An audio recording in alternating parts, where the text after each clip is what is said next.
بے شک اپنا مال خرچ کرنے سے یہ سخاوت کئی درجے افضل ہے کہ انسان کا نفس دوسرے لوگوں کی طرف راغب نہ ہو، یعنی کسی کے مال کا دل میں لالچ نہ آئے۔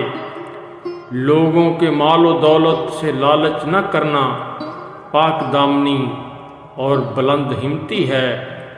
لالچ اول درجے کی برائی ہے اور علم سے بردباری پیدا ہوتی ہے۔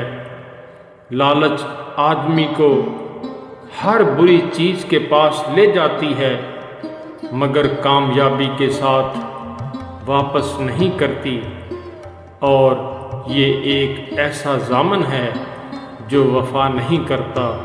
اپنی جان کو لالچ کا غلام نہ بنا اور حرص کے اسباب کی اطاعت نہ کر، ورنہ ان سے تجھے شقاوت اور ذلت پیش آئے گی۔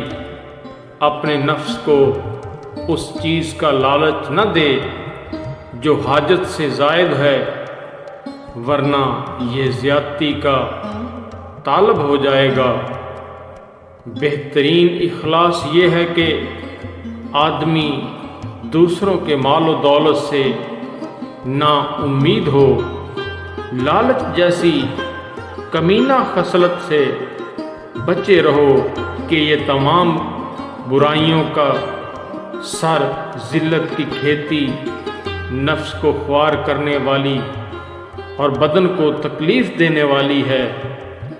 لالچ کی نیت کرنے پر اچھے بھلے آدمی ذلیل و خوار ہو جاتے ہیں۔ بہت سے لوگ اس واسطے دنیا کا لالچ کرتے ہیں کہ اللہ تعالیٰ ان کی غلطیوں سے درگزر فرماتا ہے۔